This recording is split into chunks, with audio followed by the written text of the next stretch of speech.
समय बोध क्या है? इस पर बात करने से पहले हम इस पर बात करेंगे कि संसार क्या है, क्योंकि हम संसार में रहते हैं। हम सब लोग संसार से अशांत हैं, लेकिन हमको इस बात का भी पता होना बहुत ज़रूरी है कि संसार का मतलब है हमारे आपसी संबंध, क्योंकि आप और मैं ही मिलकर संसार का निर्माण करते हैं। हमारे आपस के संबंधों का नाम ही संसार है। आपसे और मुझसे अलग कोई संसार नहीं है। हमारे आपसी संबंधों का नाम ही तो संसार है।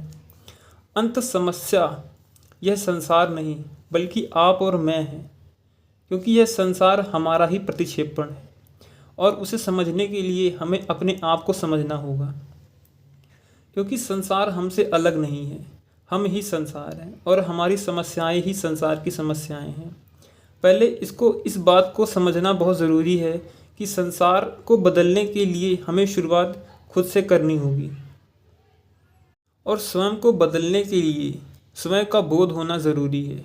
यहाँ पर अपने आप को समझने के लिए सबसे पहले समझने की मंशा का होना बहुत ज़रूरी है, क्योंकि कोई दूसरा हमें स्वयं बोध नहीं करा सकता।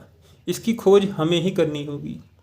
इस खोज के लिए संकल्प, अनुसंधान, अन्वेषण आवश्यक है और जब तक इस खोज का गंभीरतापूर्वक अन्वेषण करने का इरादा पक्का ना हो, यह संभव ही नहीं है कि आप अपने आप को बदलने के लिए कुछ काम कर सकें। यह अनिवार्य शर्त है। बिना स्वयं को जाने किसी प्रकार का परिवर्तन संभव नहीं है। स्वयं को जानने का अर्थ है जो हम हैं उसको जानना, ना कि उसको जानना जो हम होना चाहते हैं। इसके लिए आपका अपने प्रति ईमानदार होना बहुत ज़रूरी है।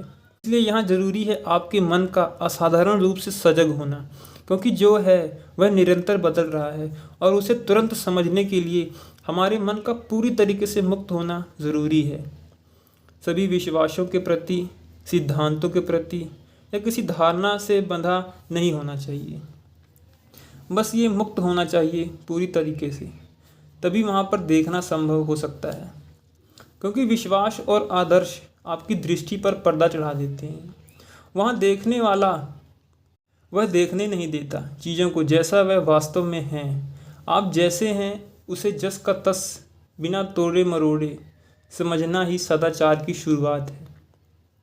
जो है उसे समझने के लिए मन की एक ऐसी अवस्था की ज़रूरत होती है जिसमें ना तो कोई तादात्म्य हो और ना ही तिरस्कार, जिसका अर्थ है एक ऐसा मन जो सतर्क है लेकिन निष्क्रिय है।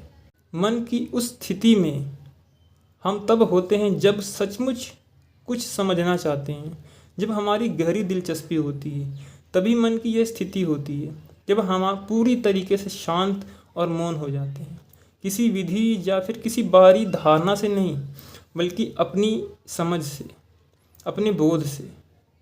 इसको हम सृजनशीलता कह सकते हैं। सृजनशीलता पूर्णतः एक दूसरी ही अवस्था है। यह ऐसी अवस्था है जिसमें स्वयं मौजूद नहीं रहता, जिसको मन हमारे अनुभवों, हमारी महत्वाकांक्षाओं, हमारी दौड़ और हमारी इच्छाओं का केंद्र नहीं होता। यह क्षण प्रतिक्षण नवीन होता है, जिसमें मैं और मेरा कुछ नहीं रहता। सृजनशीलता केवल वहीं होती है जहाँ स्वयं का अभाव होता है, और यही वह अवस्था है जिसमें यथार्थ संभव है। यह अवस्था तभी संभव होती है जब हम अपने स्व की समूची प्रक्रिया को समझ लेते हैं। सृजनशीलता की यह अवस्था तभी आती है जब हम स्वयं जो कि पहचानने और संचित करने जाने की प्रक्रिया से पूरी तरह से मुक्त हो जाता है, क्योंकि अंतत में मैं के रूप में चेतना ही पहचानने का केंद्र है और पहचान लेना अनुभव करने की प्रक्रिया भर है।